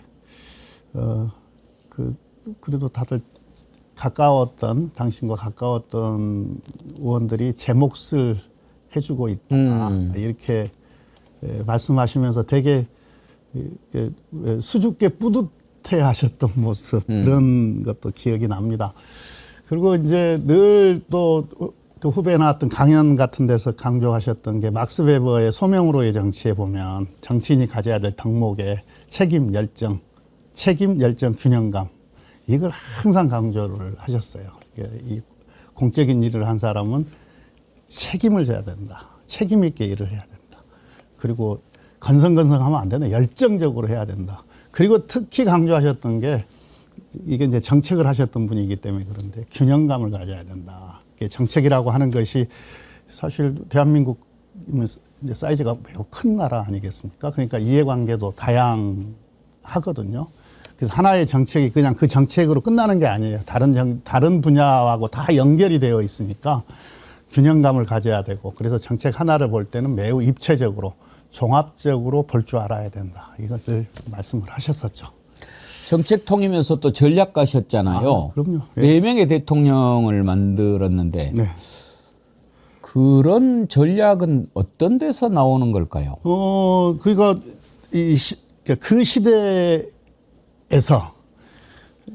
가장 필요한 일이 무엇인가를 항상 고민을 하셨고 또 국민들께서 지금 국민들의 바람이 어디로 향해 있는지를 늘 보셨기 때문에 그런 좋은 전략들이 만들어졌다고 생각을 합니다. 예. 그렇게 뛰어나고 그러면 본인이 나도 한번 대통령을 해볼까 하는 생각도 할 법도 한데 아예 출마를 생각을 안 하셨죠? 왜요? 2007년도에 그 대통령 후보 경선에 한번 나서셨었죠. 아, 그랬나요? 예. 오. 2007년 대선 때. 그 생각 잊어버렸네. 예. 그래서 그때 경선을 나선 적이 있군요. 나섰다가 잘 안 되셨죠. 그 뒤로는 아예 그 뒤로는 이제 뭐 그런 뭐 농담처럼 그런 말씀하시지 않습니까? 수학을 잘해서 분수를 알고 국어를 잘해서 주제를 안다 이런 말씀하셨는데 사실 그것도 잘 안 맞아요. 왜냐하면은 수학 잘 못하셨던 것 같아요. 그러면은 이제 칠선하셨잖아요. 네. 국회의장은 한번 생각을 해보셨을 법도 한데. 이제 그분의 어떤 절제가 있으셨던 거죠. 그러니까 총리를 하셨는데 예. 총리까지 했던 사람이 국회의장까지 하게 되면 너무 욕심 많다고 볼 거 아니냐, 또 욕심 많은 거 아니냐. 그렇게 그런 생각이 있으셨던 거죠. 의장하고 총리 한 분도 계셨는데. 절제하셨던 거죠. 그래요, 참. 그분의 업적이 아주 많아요. 이렇게 총리 하실 때, 이렇게 교육부 장관 할 때도 그렇고, 총리할 때도 그렇고, 총리할 때도 그 어려운 핵폐기물 방패장 그 문제도 해결을 하셨었는데요. 정말 어려운 과정들 거치는데 이 프로세스를 잘 봐서 해결을 했거든요. 근데 당에 계실 때 당 대표를 하셨을 두 번의 당 대표를 하시거든요. 한 번은 2012년, 한 번은 2018년인데 어떻게 보면은 우리 당이 어떤 공정과 시스템에 의해서 굴러가는 현대적 정당, 또 온라인 플랫폼을 기반으로 하는 현대적 정당, 이걸 완성하신 분이에요. 민주당에 어떻게 보면은 어떤 선진화되고 현대화된 어떤 정당으로 진화시키는데 어떤 결정적인 역할을 하셨던 분입니다. 이재명 대통령과의 인연은 어떻게 만들어진 겁니까? 사적 인연은 제가 그것까지는 잘 모르겠는데요. 아마 이제 성남시장 할 때부터 유심히 보셨지 않았나 싶어요. 또 이재명 대통령의 인생 스토리가 누구나 이렇게 주목하게 하는 그런 소지가 있고요. 그리고 이 성장 과정이, 정치적으로 성장 과정이 아주 이렇게 빼어나거든요. 그러니까 이제 그런 점을 이해찬 대표께서 유심히 보고 계셨던 거 아닌가 싶습니다. 그래서 그때 당 내에서 뭐 그때 이제 이재명 대통령과 관련한 여러 사건이 났을 때 뭐 어떤 분들이 뭐 제명해야 된다, 징계해야 된다 이런 주장들을 일거에 다 그냥 일소하고 우리 당의 소중한 자산을 그렇게 하면 안 된다. 그래서 든든한 울타리 역할을 해 주셨던 거죠. 제가 어디선가 봤는데 이재명 대통령을 눈여겨본 가장 큰 이유가 담금질. 그러니까 그야말로 이제 풀무에 이렇게 쇠를 데워가지고 또 식히고 또 두들기고 막 이렇게 하는 그 담금질을 내가 보기에는 이재명이 노무현보다 더 당금질을 많이 한 것 같더라. 그런 얘기를 하신 걸 제가 들었어요. 예. 그러니까 그걸 높게 평가하신 것 같죠. 정치적으로 놓고 보더라도 엄청난 위기들이 많았잖아요. 예. 이재명 대통령께서. 그러니까 그런 과정 하나하나, 그 다음에 어떤 행정을 수행해가는 과정 하나하나를 보시면서 대단히 성장하는 정치인이구나. 그래서 대통령을 하면 잘할 것 같다. 이런 판단이 있으셨던 거죠. 그것 또한 해안 아니겠습니까? 예. 이제 이해찬 총리 기관 사회장으로 치르는데 마지막에 연결식을 의원회관에서 하신다고요? 예. 그쪽으로 정한 이유가 뭘까요?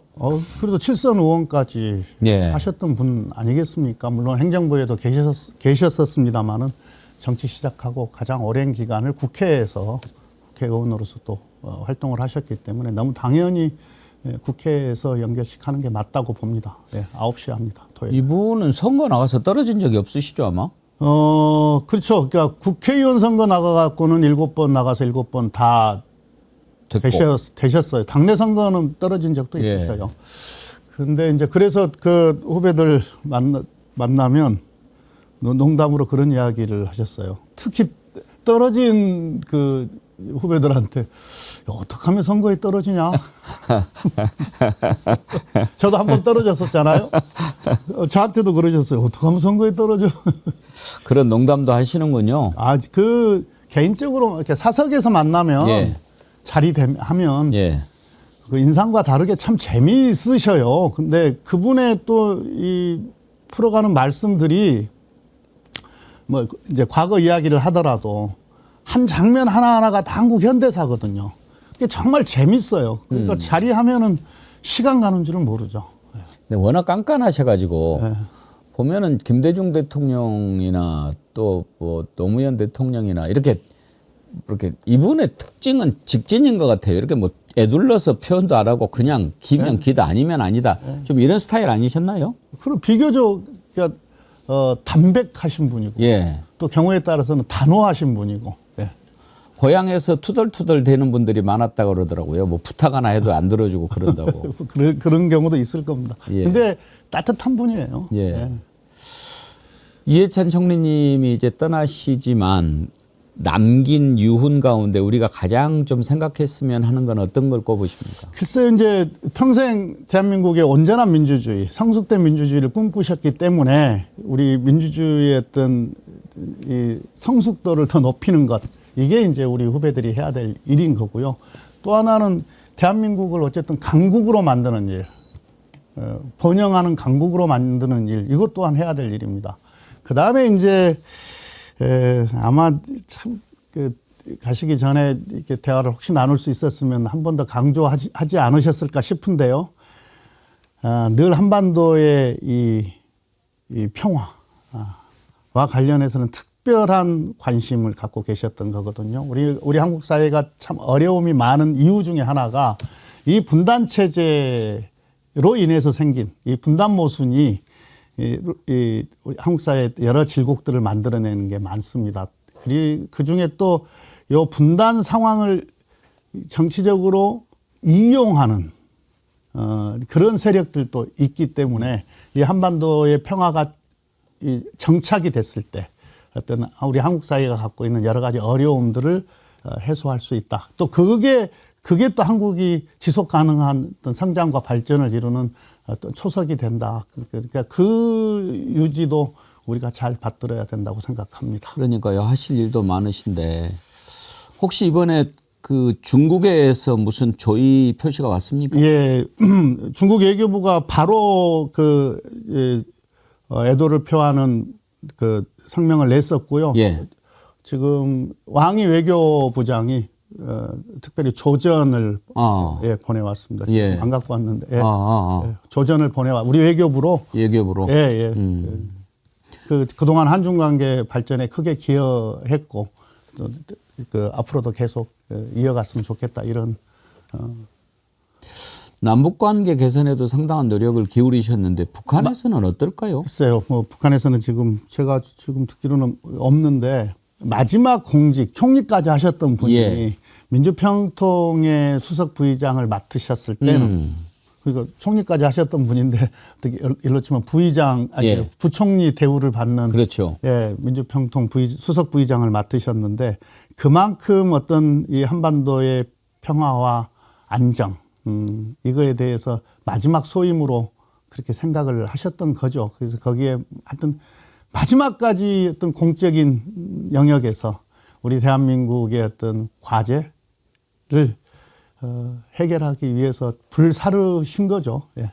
북한에서도 지금 이제 꽉 막혀 있는데 이럴 때 조전이라도 하나 보내오면 저도 그랬으면 좋겠는데요. 예. 아직까지는 지금 지금 남북 간에는 바늘 하나 지금 그러니까요. 꽂을 너무 틈이 꽉 막혀 없고 있어요. 그런 관계라고 하니까요.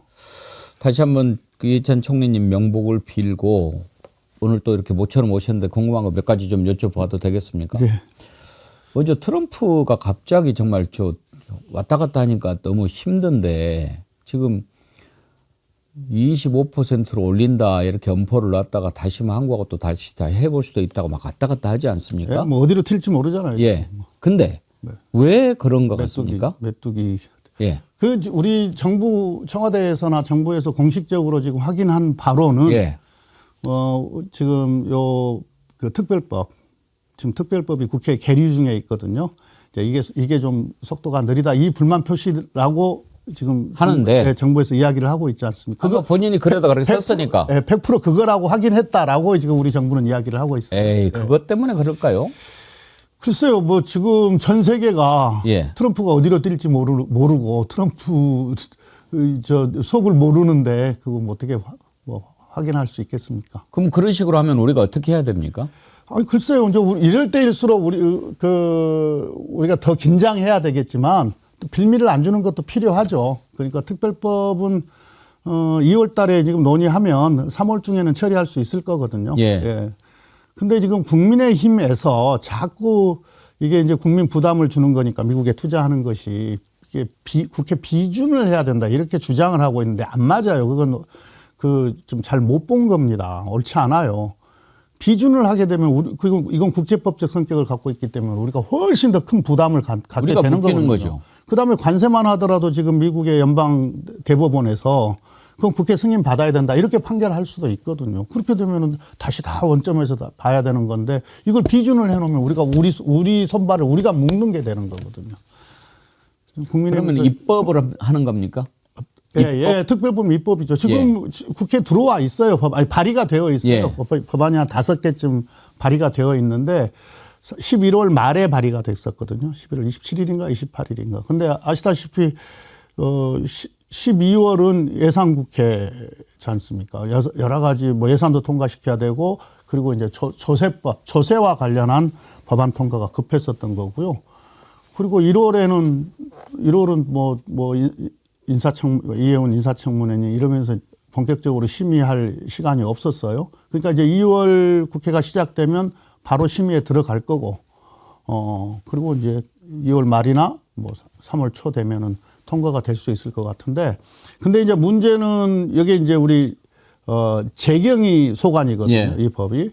재경이 위원장이 국민의힘이에요. 그래서 국민의힘이 목리를 부리지 않았으면 좋겠습니다. 그러니까요. 근데 트럼프가 그렇게 난리를 쳐도 우리 주식시장이 별로 이렇게 끄떡 않는 거를 보면은 이제는 어떻게 좀 탄력을 확실히 받았다고 봐야 할까요? 그럼요. 예. 우리 시장에 대한 어떤 신뢰, 그리고 앞으로 성장 가능성에 대한 어떤 이 희망, 그러니까 기대, 이제 이런 게 이제 결합되면서 많은 주식 투자가 이루어지고 있고 주가 상승을 이끌고 있다고 생각을 합니다. 이건 근데 우리가 예견했던 거잖아요. 예. 요즘 이재명 대통령이 계속 이제 부동산 쪽에다가 경고를 날리는데 아마 그 이유도 주식시장이 이렇게 불장이 되면서 여기에서 생기는 이익이 부동산 쪽으로 쏠릴까봐 그걸 좀 걱정하는 것 같아 보이지 않습니까? 네, 근데요. 지금 이제 우리가 PBR도 그렇고 PER도 그렇고 이게 지금 우리가 다 낮거든요. 예. 그러니까 얼마든지 지금 주가 추가 상승에 대한 여지가 있는데요. 이 주식시장, 금융시장에서 훨씬 더 높은 수익을 거둔 경험이 많아지면 이게 부동산으로 안 가죠. 아. 실수요자들, 그러니까 집이 좀 작은 집이었는데 조금 더 큰 집으로 옮겨가겠다. 뭐 이런 수요야 그건 어쩔 수가 없는 거지만 어떤 투기적 수요 이런 건 이 금융시장을 활성화시켜서 금융시장에서의 수익 경험, 수익을 낸 경험을 축적을 해가는 것 이게 대단히 필요하다고 봅니다. 예. 지금까지 보면은 이제 우리가 이 부동산과 이 금융시장, 주식시장이 되게 이게 격차가 있었던 이유가 우리 투자자들이, 우리 국민들이 주식시장에서 돈을 번 경험보다는 부동산에서 돈을 번 경험이 훨씬 많았었거든요. 그러니까 이게 지금 잘 안 옮겨져 왔었는데 이제 주식시장에서 훨씬 더 돈을 더 많이 번다. 그러면 굳이 부동산으로 안 가도 되는 거 아니에요? 그렇죠. 그러니까 이제 이익이 여기서 생긴 이익이 부동산으로 갈까봐 걱정해서 그렇게 경고를 하는 측면도 있지만 가장 큰 것은 그거 같아요. 지금까지 모든 정부가 거의 예외 없이 이렇게 한다고 그랬다가 바뀌고 그러니까 에이 이번에도 뭐 그렇게 되겠지라고 생각하는데 그거는 오산이야. 이 사인을 막 주는 것 그럼요. 같은데 예. 어떻게 보세요? 정말 이번엔 확실히 그렇게 할 것 같습니까? 저 혹시 예. 부동산과 관련한 여러 가지 지금 규제 정책들이 물론 뭐 유연하게 좀 이렇게 상황에 맞춰서 상황에 맞추어서 펼쳐갈 것도 있긴 합니다만은 그 매우 원칙적인 이런 그 기조 이것은 분명하게 지키고 갈 것이다 이렇게 생각을 하셔야 됩니다. 얄짤 없을 그러니까 뭐 것이다. 지금 몇 가지 그 뭐 예를 들면 양도세 뭐 다주택자 양도세 같은 경우에도 뭐 바뀌겠지 이렇게 기대를 하고 계신 분들이 있다면 그 기대는 접으시는 게 좋습니다. 접는 게 좋다. 네. 가까이서 본 이재명 대통령 특별히 그렇습니까? 네, 잘 알아야 됩니다. 주가 조작하다가 폐가 망신할 거다. 진짜 이런 그렇게, 것도 그렇게 됩니다. 예. 네, 잘 알아야 됩니다.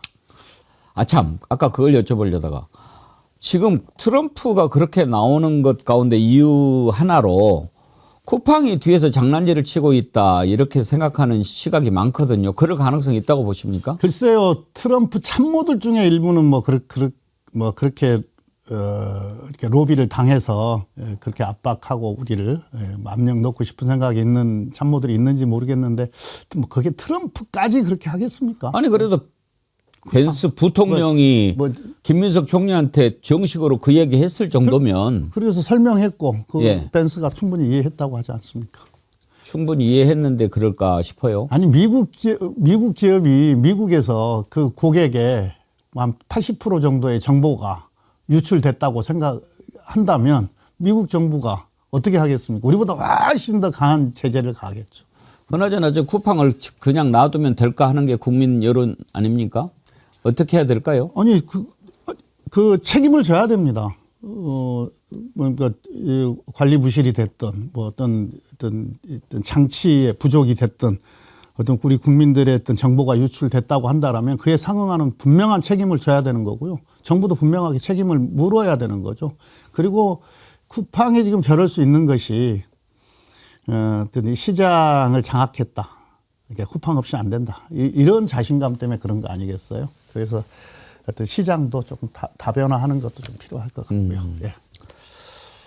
또 어제는 대통령이 요즘에 이제 SNS로 뭐 활발하게 얘기를 하시는데 설탕세 얘기를 했어요. 그러니까 이제 설탕세를 매기겠다가 아니고 국민들 여론을 한번 떠봤는데 담배세처럼 설탕세도 이렇게 좀 한번 올려가지고 거기에서 생기는 수익을 이렇게 의료, 공공의료나 이쪽으로 쓰면 어떻겠느냐라고 하는 건데,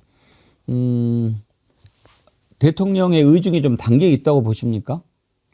그렇죠. 그런데요, 이게 느닷없는 것은 아니고요. 한 100여 개 국가에서 지금 하고 있을 거예요. 설탕세를? 예, 유럽의 주요 국가, 100여 개인지는 잘 모르겠는데 예. 아무튼 유럽의 주요 국가가 다 이거 도입해서 설탕이 많이 첨가된 어떤 식품들에 대해서는 세금을 부과하고 있습니다. 예. 그랬더니 이제 국힘당에서는 그러면 이제 소금에도 세금 물려가지고 고혈압 잡자 뭐 이렇게 얘기할 거냐.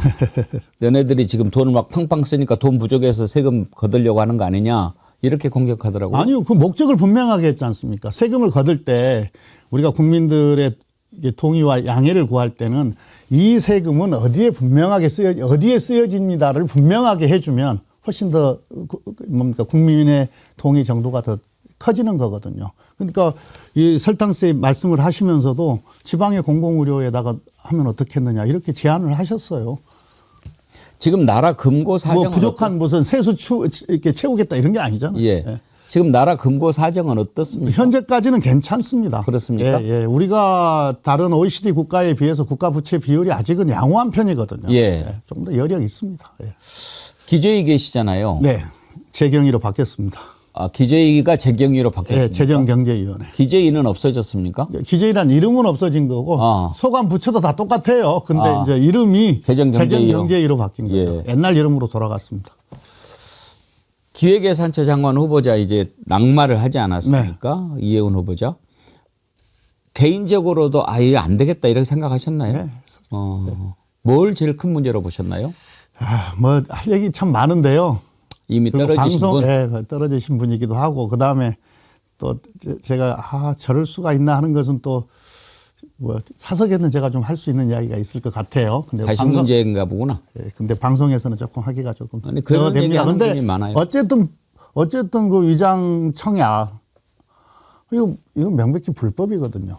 법으로 보면 이혼한 자녀도 이혼했으면 혼자 살잖아요. 그래도 그 청약 신청할 때 부양 가족 수에다가 못 집어넣어요. 아. 법으로 금지되어 있습니다. 이혼해도 예, 이혼한 자녀도. 하물며 근데 여기는 결혼을 했어요. 근데 혼인신고, 결혼식을 했어요. 근데 혼인신고를 안 했다는 이유로 부양가족에다가 집어넣은 거거든요.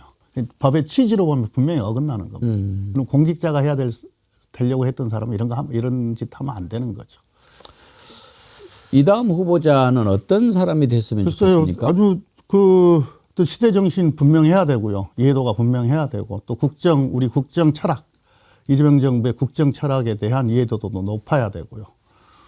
그리고 리더십도 있어야 되고 좋은 분이 추천되었으면 좋겠습니다. 예. 아무튼 그런 것도 참 큰 현안인데 한두 가지만 더 여쭤봐도 되겠습니까? 오늘 또 안 보내주시면 계속 하겠어요. 그 어제 판결을 보고 정말 국민들이 충격을 많이 받았습니다. 일주일 전에 우리가 이중관 부장판사 판결을 보면서 정말 그런 그 감격을 누렸기 때문에 더 실망이 큰 것 같은데 어제 이렇게 아무리 들여다봐도 이거는 작정하고 김건희 봐주기로 한 거 아니면 내릴 수 없는 판결이었다라고 보거든요. 왜 이런 판결이 나왔다고 생각하십니까? 글쎄요. 아까 정리 잘 하시던데요. 아까 전 타임에서. 들으셨어요? 예, 옆방에서 대기하다가. 우리가 정리했고 이제 의원님 얘기를 듣고 싶은 거죠. 근데 그 뭐 다 정확하게. 그럼 이하 동문입니까? 예.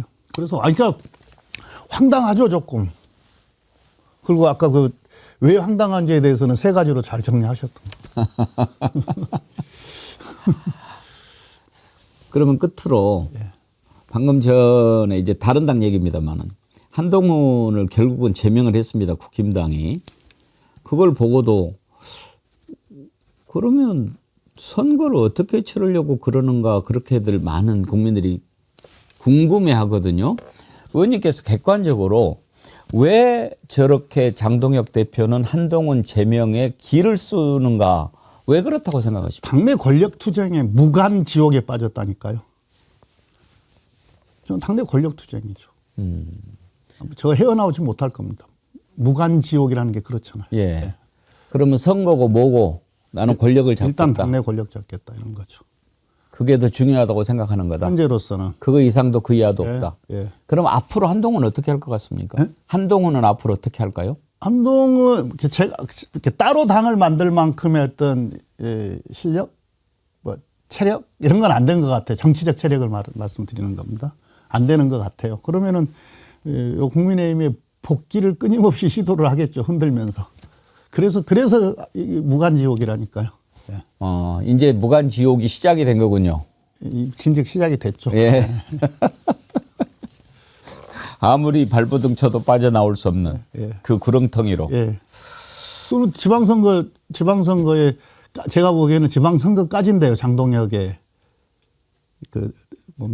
시한은. 예. 그 뒤에 또 권력 투쟁이 또 벌어지겠죠. 그럼 이제 장동혁 책임지고 물러나라 나올 거고. 네. 그러면 민주당으로서는 오히려 잘 되고 있다 이렇게 봐야 되는 거 이럴 아닙니까? 때일수록 더 긴장해야 됩니다. 이게 이해찬 대표가 늘 하셨던 말씀이셔요. 그러니까 잘 나갈 때도 늘 긴장해야 된다는 말씀을 하셨어요. 2018년도에 우리가 총선 184 압승을 했지 않습니까? 정말 공천도 시스템에 의해서 자기 사람 하나도 안 챙기고 이게 했고 180 압승을 했는데 얼굴 표정 밝지 않으셨어요. 그리고 첫 공개 말씀에 더 긴장해야 된다. 이렇게 말씀하셨거든요. 알겠습니다. 오늘 귀한 시간 내주셔서 고맙습니다. 예, 또 잘 모시고 또 뵙도록 하겠습니다. 예, 민주당의 김태년 의원님 만나봤습니다.